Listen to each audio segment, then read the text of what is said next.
السلام علیکم۔ اس کے بعد ہمارے پاس دوسری انگلی ہے، ظہر کی انگلی کہلاتی ہے۔ ظہر میں یعنی ہاتھ جو ہاتھ میں ایک نمایاں مقام رکھتی ہے، اور عمومی طور پر یہ انگلی ہاتھ میں سب انگلیوں سے بڑی ہوتی ہے۔ جسے ہم بیچ کی انگلی کہتے ہیں، یہ دوسری انگلی کے سائز میں بڑی ہوتی ہے۔ اس کی خصوصیات کیا ہوتی ہیں؟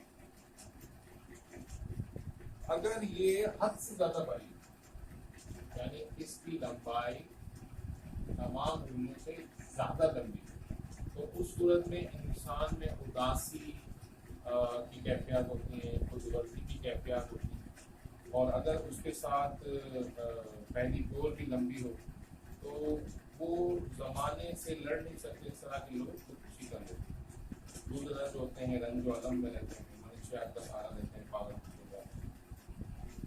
اگر یہ مناسب حد تک لمبی ہو ظہر کی انگلی، تو اس صورت میں اس طرح کے لوگ بڑے دانشمند ہوتے ہیں، سادہ طبیعت ہوتے ہیں، سب تحمل ہوتا ہے ان کی طبیعت میں، فلسفیانہ خیالات رکھتے ہیں، کم گو ہوتے ہیں اور دور اندیش ہوتے ہیں۔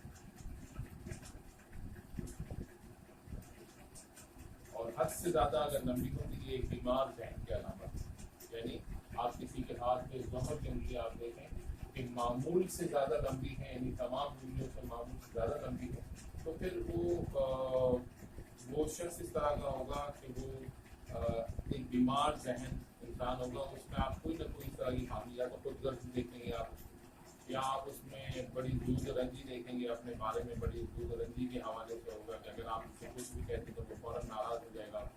تو اس طرح کے لوگ اس طرح کے